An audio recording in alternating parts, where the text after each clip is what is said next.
കേന്ദ്ര കേരള സർക്കാരുകളെ പ്രശംസിച്ചുള്ള ശശി തരൂരിന്റെ പ്രസ്താവനയിൽ കോൺഗ്രസിൽ തർക്കങ്ങൾ നിലനിൽക്കുന്നില്ലെന്നാണ് രാഹുൽ ഗാന്ധി പറഞ്ഞിരിക്കുന്നത്.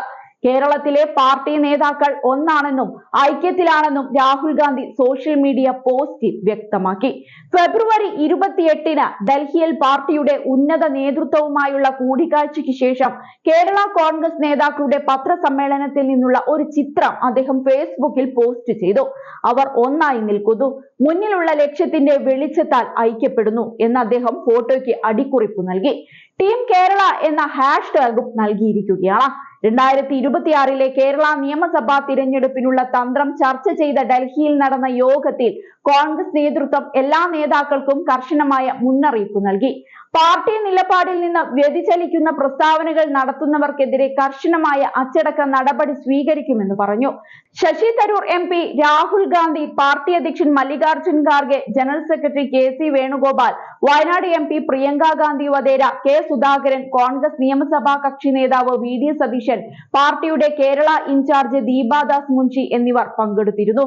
3 മണിക്കൂർ നീണ്ട യോഗത്തിൽ രാഹുൽ ഗാന്ധി പറഞ്ഞത് നേതാക്കൾ രാഷ്ട്രീയ തന്ത്രങ്ങളെ കുറിച്ച് വളരെ ശ്രദ്ധാലുവായിരിക്കണമെന്നും പാർട്ടി നയത്തിന് വിരുദ്ധമായി ഒന്നും ചെയ്യുകയോ പറയുകയോ ചെയ്യരുതെന്നുമാണ്. പ്രധാനമന്ത്രി നരേന്ദ്രമോദിയെ പ്രശംസിക്കുകയും കോൺഗ്രസിന് തന്റെ സേവനം ആവശ്യമില്ലെങ്കിൽ തനിക്ക് മറ്റു വഴികളുണ്ടെന്ന് തരൂർ മുന്നറിയിപ്പ് നൽകുകയും ചെയ്തതിനു ശേഷമാണ് യോഗം നടന്നത്. ഈ മാസം ആദ്യം തിരുവനന്തപുരം MP കേരളത്തിലെ പിണറായി വിജയന്റെ നേതൃത്വത്തിലുള്ള ഇടതുപക്ഷ സർക്കാരിനെ ബിസിനസ് ചെയ്യുന്നതിനുള്ള എളുപ്പത്തിനും ചുവപ്പുനാട ഒഴിവാക്കുന്നതിലും സ്വീകരിച്ച നയങ്ങളെ പ്രശംസിച്ചു. ഇത് കോൺഗ്രസിന് അത്ര ഇഷ്ടപ്പെട്ടില്ല.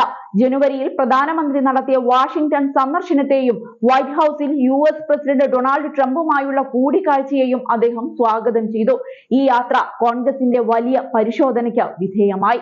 പാർട്ടിയിൽ നിന്ന് മാറ്റി നിർത്തപ്പെട്ടതിൽ തരൂർ അതൃപ്തനാണെന്ന് തോന്നുന്നതിനാൽ 4 തവണ MP ആയ തരൂരുമായി രാഹുൽ ഗാന്ധി ഒരാഴ്ച മുൻപ് ഡൽഹിയിൽ ഒരു അടച്ചിട്ട മുറിയിൽ വാതിൽക്കൽ ഒരു കൂടിക്കാഴ്ച നടത്തി. തരൂർ പാർട്ടി മാറുമെന്ന അഭ്യൂഹങ്ങൾ തള്ളിക്കളഞ്ഞുവെങ്കിലും കോൺഗ്രസ് വിടാൻ തീരുമാനിച്ചാൽ CPIM ഊഷ്മളമായ സ്വാഗതം പ്രഖ്യാപിച്ചു. കോൺഗ്രസ് വിട്ടാൽ തരൂർ കേരള രാഷ്ട്രീയത്തിൽ അനാഥനാകില്ല എന്ന് മുതിർന്ന CPIM നേതാവ് തോമസ് ഐസക് പറഞ്ഞു. അദ്ദേഹം തന്റെ നിലപാട് വ്യക്തമാക്കട്ടെ, പക്ഷേ CPIM തരൂരിനെ അംഗീകരിക്കുന്നതിന് ഒരു തടസ്സവുമില്ല. നമ്മുടെ പാർട്ടി മുൻപ് നിരവധി കോൺഗ്രസ് നേതാക്കളെ സ്വാഗതം ചെയ്തിട്ടുണ്ടെന്നാണ് അദ്ദേഹം പറഞ്ഞത്. തരൂർ ഇത്രയും കാലം കോൺഗ്രസിൽ തുടരുന്നത് ഒരു അത്ഭുതമാണെന്നും അദ്ദേഹം പറഞ്ഞിരുന്നു. അതേസമയം പാർട്ടി MP ശശി തരൂരിന്റെ സമീപകാല പരാമർശങ്ങളെ ചൊല്ലിയുള്ള തർക്കത്തിന് ശേഷം കേരളത്തിലെ കോൺഗ്രസിൽ കോലാഹലങ്ങൾ നടന്നിരുന്നു. ഇപ്പോഴും അത്തരം കോലാഹലങ്ങൾ ചിലർ അവസാനിപ്പിച്ചിട്ടില്ല എന്നതും ശ്രദ്ധേയമാണ്. ഇതിനു പിന്നാലെയാണ് കോൺഗ്രസ് നേതൃത്വം ഡൽഹിയിൽ എല്ലാ നേതാക്കളുടെയും യോഗം ചേർന്നത്. യോഗത്തിൽ നേതാക്കൾക്ക് കർശനമായ മുന്നറിയിപ്പാണ് നേതൃത്വം നൽകിയത്.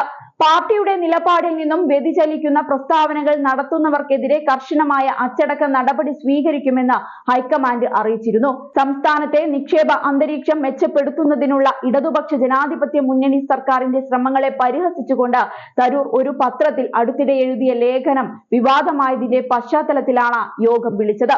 ഇത് കേരളത്തിന്റെ കോൺഗ്രസ് നേതൃത്വത്തിലെ ഒരു വിഭാഗത്തിൽ അതൃപ്തിക്ക് കാരണമായിരുന്നു. കൂടാതെ ഒരു പോഡ്കാസ്റ്റിലെ അദ്ദേഹത്തിന്റെ പരാമർശങ്ങൾ ചിലർ സംസ്ഥാനത്തെ നേതൃത്വത്തിനായുള്ള പരോക്ഷമായ വാദമായി വ്യാഖ്യാനിച്ചു. ഇത് കൂടുതൽ ആഭ്യന്തര കലഹങ്ങൾക്ക് ആക്കം കൂട്ടുകയായിരുന്നു.